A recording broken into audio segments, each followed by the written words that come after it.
میں اسے کھڑکی یا دروازے سے چھپ چھپ کر دیکھا کرتی۔ سامنے آنے کی ہمت مجھ میں نہ تھی۔ سچ تو یہ ہے کہ وہ میرے دل میں کھپ چکا تھا۔ اس کی محبت پاش نظروں کا نشہ، دوسری طرف ابا کا خوف اور کم عمری کا عذاب۔ مجھ سے اپنا آپ سنبھالنا مشکل ہو رہا تھا۔ اسے دیکھ کر لگتا تھا کہ جیسے وہ شرارت کرنے والا ہے یا شرارت کر کے آیا ہے۔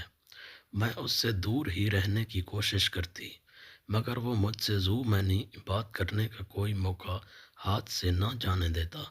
میں پریشان تھی، اگر بابا نے اس کی بے باکی دیکھ لی تو کیا ہوگا؟ میں سوچ کر کانپ جاتی۔ اس نے مجھے عجیب صورتحال سے دو چار کر رکھا تھا۔ میرا نام مریم ہے۔ میں نے کسی دانشور کا قول پڑھا تھا کہ پتہ نہیں لوگ بیٹیوں کے نام مریم زینب کیوں رکھ دیتے ہیں۔ بڑے ناموں کے ساتھ دکھ بھی بڑے ہی وابستہ ہوتے ہیں۔ اتنے بڑے نام غم کی صورت میں کچھ نہ کچھ خراج تو وصول کرتے ہی ہیں۔ جی ہاں، میرا نام مریم ہے۔ ہم دو بہنیں اور ایک بھائی ہے۔ میرے بابا کا چھوٹا سا ہوٹل تھا۔ اچھی گزر بسر ہو رہی تھی۔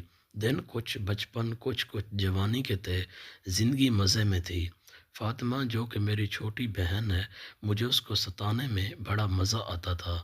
صلواتیں سننے کو ملتی تھی۔ علی بھیا کی چیزیں چھپا کر ان کی چیخیں سننا بس مزے ہی مزے تھے۔ میرے چچا کی فیملی بھی ہمارے ساتھ ہی رہائش پذیر تھی۔ میرے چچا شہباز کے دو بیٹے طلحہ اور بلال، ہم سب اسکول اور کالجز میں تھے۔ امی بابا سے اکثر کہا کرتی تھیں کہ اب ہم علیحدہ ہو جائیں تو اچھا ہے۔ ہمارے بچے جوان ہو رہے ہیں، ہمیں درمیان سے دیوار کھینچ لینی چاہیے۔ بیٹیوں والا گھر ہے، اگر کوئی غلطی ہو گئی تو تم معاف نہیں کرو گے، میں تم کو اچھی طرح جانتی ہوں۔ میرے بابا مذاق میں بات اڑاتے اور کہتے کہ میرے بچے ایسے نہیں ہیں۔ مجھے ان پر مکمل اعتماد ہے۔ میں سیکنڈ ایئر کی طالبہ تھی اور بلال یونیورسٹی میں پڑھ رہا تھا۔ ایک دن بعد قسمتی سے میں گھر پر اکیلی تھی۔ بلال یونیورسٹی سے واپس آ گیا۔ بلال کو دیکھ کر میرے چہرے کا رنگ اڑ گیا۔ سب گھر والے کہاں ہیں؟ بلال نے مجھ سے پوچھا۔ امی اور چچی بازار، باقی سب اسکول اور کالج۔ بلال کا موڈ ایک دم بدل گیا۔ وہ میرے قریب، بالکل قریب آ گیا۔ میں اس سے دور ہونا چاہی کہ اچانک اس نے میرا بازو پکڑ لیا۔ میں اندر تک لرز گئی۔ بلال بھائی، یہ کیا مذاق ہے؟ چھوڑ دے مجھے۔ میں نے التجا کی۔ اس نے سختی سے میرا بازو پکڑ رکھا تھا۔ تمہارے اس گریز، شرم و حیا اور گھبراہٹ کو میں کیا سمجھوں؟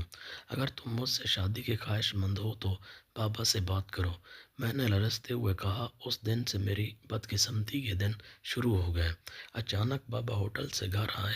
چائے کے لیے فریج سے دودھ نکالنا تھا۔ بابا کو دیکھ کر بلال نے میرا ہاتھ چھوڑ دیا اور سر جھکا کر نکل گیا۔ بابا کے آنے سے اس دن تو بات ٹل گئی، مگر بلال کی آنکھوں میں جو آگ دیکھی تھی وہ مجھے رات بھر سونے نہ دیتی۔ میں کمرے میں بند ہو کر روتی رہی۔ دل میں طوفان اٹھ رہا تھا۔ ایک طرف کم عمری کی معصومیت، دوسری طرف وہ جذبات جو بلال کی شرارتوں نے جگا دیے تھے۔ مگر یہ محبت نہیں تھی، یہ ایک خوف تھا جو مجھے اندر سکھا رہا تھا۔ اگلے دن سے بلال کی حرکتیں اور بڑھ گئیں۔ وہ موقع ملتے ہی میرے کمرے کے قریب آ جاتا، دروازے پر کھڑا ہو کر مسکراتا اور کبھی کبھی رات کو کھڑکی سے جھانکتا۔ میں چیخنا چاہتی تھی، مگر بابا اور چچا کی دوستی، خاندان کی عزت کا خوف مجھے خاموش کر دیتا۔ ایک دن شام کو جب گھر والے بازار گئے، بلال پھر آیا۔ اس کی آنکھیں سرخ تھیں جیسے نشے میں ہو۔ مریم، تم مجھے کیوں دور کرتی ہو؟ اس نے دروازہ بند کرتے ہوئے کہا۔ میں پیچھے ہٹی، دیوار سے لگ گئی۔ دل کی دھڑکن اتنی تیز تھی کہ لگتا تھا باہر نکل آئے گی۔ بلال بھائی، اللہ کا خوف کرو، ہم خاندان ہیں، میں لرزتی ہوئی آواز میں کہا۔ وہ ہنسا، ایک شیطانی ہنسی۔ خاندان؟ تم تو میری ہو، تمہاری وہ نگاہیں جو مجھے دیکھتی ہیں وہ مجھے پاگل کر دیتی ہیں۔ وہ قریب آیا، اس کی گرم سانسیں میرے چہرے پر لگ رہی تھی۔ میں نے اسے دھکا دیا، مگر وہ مضبوط تھا۔ اس نے مجھے دیوار سے لگا لیا۔ اس کے ہاتھ میرے کمر پر پھسل رہے تھے۔ رونگٹے کھڑے ہو گئے، جسم میں ایک سرد لہر دوڑ گئی۔ چھوڑ دو مجھے، میں نے چیخ کر کہا، مگر اس نے ہونٹ میرے ہونٹوں پر رکھ دیے۔ وہ بوسہ نہیں تھا، وہ ایک جنگ تھی جو مجھے اندر سے توڑ رہی تھی۔ آنسو بہہ رہے تھے، دل چیخ رہا تھا۔ اسی لمحے دروازہ کھلا اور علی بھائی اندر آ گئے۔ وہ اسکول سے جلدی واپس آئے تھے۔ بلال کو دیکھ کر علی بھائی کا چہرہ سرخ ہو گیا۔ یہ کیا کر رہے ہو؟ علی بھائی نے چیخ کر بلال کو کھینچا، لڑائی شروع ہو گئی، مکے چلے، خون بہا، میں روتی ہوئی کونے میں دبک گئی۔ بلال نے علی بھائی کو مارا مگر علی بھائی نے اسے زمین پر گرا دیا۔ شور سن کر چچا اور بابا آ گئے۔ بابا نے دیکھا تو ان کی آنکھیں پھٹی کی پھٹی رہ گئیں۔ کیا یہ کیا؟ بابا کی آواز کانپ رہی تھی۔ بلال نے جھوٹ بولنے کی کوشش کی، یہ خود مجھے بلایا تھا، مگر علی بھائی نے سچ بتا دیا۔ چچا نے بلال کو تھپڑ مارا اور بابا نے کہا اب یہ گھر ختم، ہم علیحدہ ہو رہے ہیں۔ اس دن سے گھر میں طوفان اٹھ گیا۔ بلال کو گھر سے نکال دیا گیا، وہ چچا کے ساتھ دوسرے شہر چلا گیا، مگر دل ٹوٹ چکا تھا۔ راتیں رو رو کر گزاری، خوابوں میں بلال کی وہ شیطانی ہنسی آتی۔ میں کالج چھوڑ دیا، گھر میں قید ہو گئی۔ امی نے مجھے تسلی دی مگر درد کم نہ ہوا۔ پھر ایک دن ہمارے محلے میں ایک نیا لڑکا آیا، اس کا نام عثمان تھا۔ وہ بابا کے ہوٹل پر کام کرنے آیا تھا، لمبا قد، گہری آنکھیں اور مسکراہٹ جو دل کو چھو جائے۔ وہ مجھے دیکھتا بھی نہ تھا، بس کام میں لگا رہتا۔ ایک دن جب میں چائے لے کر گئی تو اس کی نگاہ مجھ پر پڑی۔ آپ ٹھیک ہیں؟ اس نے پوچھا۔ اس کی آواز میں ایک سکون تھا۔ میں نے سر جھکا لیا مگر دل میں کچھ ہلا۔ دن گزرتے گئے، عثمان بابا کا اعتماد جیتتا گیا۔ وہ کم گو تھا مگر اس کی آنکھیں باتیں کرتی تھیں۔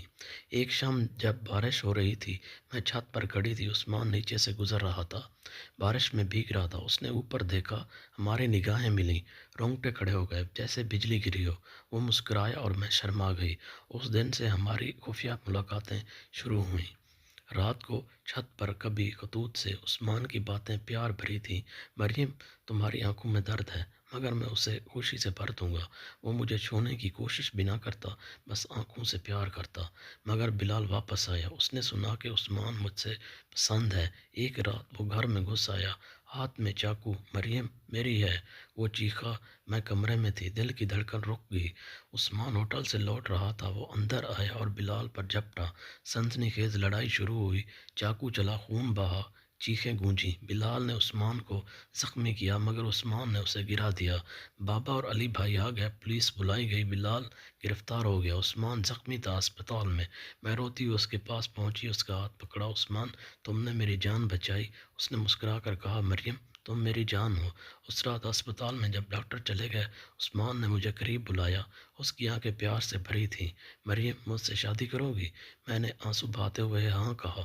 وہ اٹھا، زخم کی پرواہ نہ کی اور مجھے گلے لگا لیا۔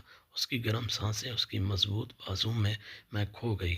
وہ بوسہ جو بلال کا تھا وہ جبر تھا مگر عثمان کا بوسہ محبت کا تھا، گرم، گہرا، سنسنی سے بھرا۔ رونگٹے کھڑے ہو گئے، دل میں جذبات کا سیلاب آ گیا۔ آنکھیں بند کی تو لگا جیسے دنیا رک گئی ہو۔ شادی ہوئی، عثمان نے مجھے ایک نئی زندگی دی، پیار، احترام اور خوشیاں۔ بلال جیل میں سڑتا رہا، اب ہمارا گھر ہنسی سے بھرا ہے۔ ایک چھوٹا بیٹا ہے جو عثمان کی طرح مسکراتا ہے۔ مگر جب رات کو تنہائی میں سوچتی ہوں تو بلال کا خوف اور عثمان کی محبت دونوں یاد آتے ہیں۔ ایک نے مجھے توڑا، دوسرے نے جوڑا۔ رات کا یہ زندگی کا جو سفر ہے، رونگٹے کھڑے کر دیتا ہے اور آنکھیں بھر آتی ہیں۔ اگر آپ کو یہ کہانی پسند آئی ہے تو سبسکرائب کریں، لائک اور شیئر کرنا نہ بھولیں۔